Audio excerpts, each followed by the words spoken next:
कि टीपू की लाश के पास से उसके पास से अंगूठी निकली सोने की, उस पे क्या लिखा हुआ था? राम। अंग्रेजों से लड़कर टीपू की शहादत हुई। जेल में बैठकर टीपू तुम्हारे वीर की तरह 6 लव लेटर नहीं लिखा अंग्रेजों को मैं माफ कर दो, तुम जो बोले मैं करता हूं। गांधी ने अपनी यंग एज मैगजीन में लिखा कि Tipu Sultan was the embodiment of Hindu Muslim unity. Wings of fire में एपीजे अब्दुल कलाम ने टीपू सुल्तान का जिक्र किया। श्रीनगरी मठ में फौज आई थी। कहां से आई थी फडणवीस बोलेंगे आपको, मैं बोलूंगा तो फिर।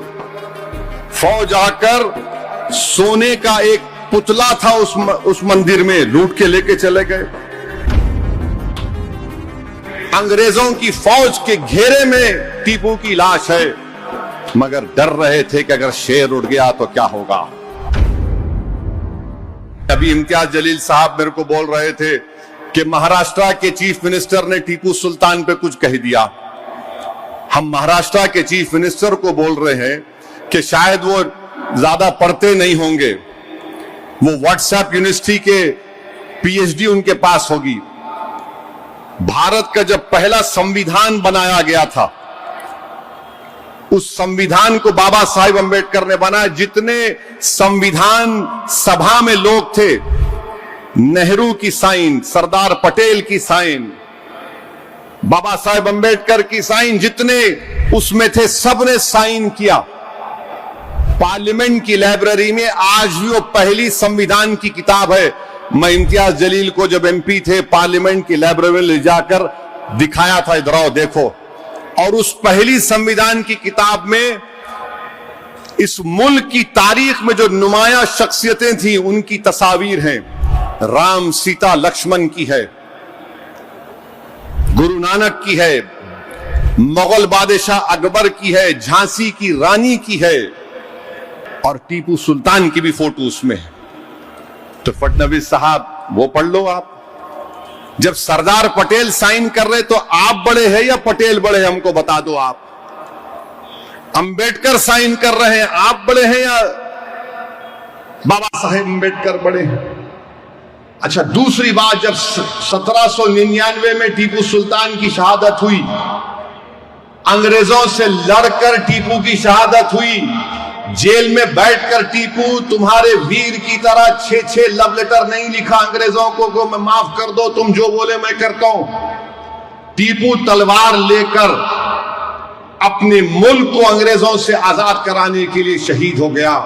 और अंग्रेजों को टीपू से इतना डर था कि 1.5 घंटे तक टीपू की लाश पड़ी रही।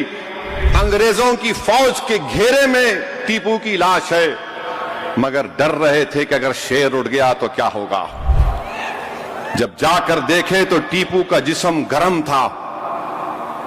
क्या यह बात सच नहीं है देवेंद्र फडणवीस साहब कि टीपू की लाश के पास से उसके पास से अंगूठी निकली सोने की, उस पे क्या लिखा हुआ था? राम।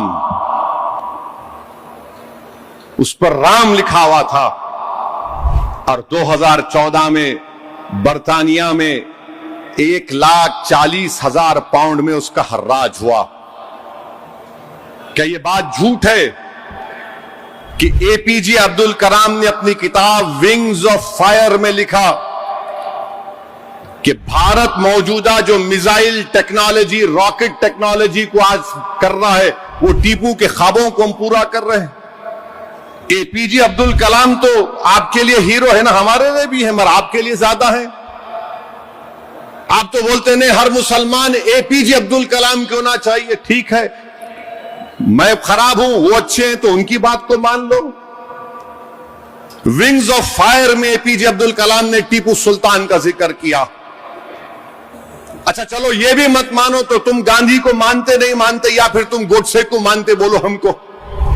गांधी ने अपनी यंग एज मैगजीन में लिखा कि Tipu Sultan was the embodiment of Hindu Muslim unity. यानी वो टीपू सुल्तान हिंदू और मुसलमानों में मोहब्बत का यकजाई था। आप क्या गांधी को झूठा बोलेंगे? आप मेरे को बोल सकते आप? क्या टीपू सुल्तान ने श्रीनगरी मठ में फौज आई थी? कहां से आई थी? फडणवीस बोलेंगे आपको, मैं बोलूंगा तो फिर फौज आकर सोने का एक पुतला था उस मंदिर में लूट के लेके चले गए, शारदा देवी का। टीपू ने वहां पर मंदिर को तामीर करवाया, ग्रांट लिखे। 1791 जुलाई 6 को टीपू ने खत लिखा था मेलकोटे को। मेलकोटे की मंदिर के बारे में उसमें लिखा गया, आज भी जाकर देख सकते। बादशाह था टीपू, टीपू डेमोक्रेट नहीं था। बादशाह और जमहूरियत में फर्क होता है। आप इख्तलाफ करो टीपू से, मगर यह बोलना कि नहीं टीपू इतना दुश्मन था। अरे हर बादशाह को सिर्फ अपनी ताकत से मतलब रहता था। वहां का इलेक्शन था, वोट डालने का मियार था, कुछ नहीं था। मगर तारीख को अगर आप तोड़ मोड़ के पेश करेंगे तो ये जरा हकीकत को पेश करना था। और क्या यह बात झूठ है या सच है? बताओ। अप्पाजी राम कौन थे? टीपू सुल्तान की फौज के कमांडर थे। ये भी बोलो आप झूठ है? टीपू सुल्तान के साथ थे ये लोग। उनके ट्रेजरर कौन थे? खाजिन कौन थे? कृष्णा राव। तो बीजेपी जो है इस तरह से तारीख को पेश करती कि नफरत पैदा कर दो। मगर भारत की पहली संविधान की किताब में टीपू की फोटो है या नहीं? बता दो। चलो, ये तो 1950 की बात कर रहा हूं।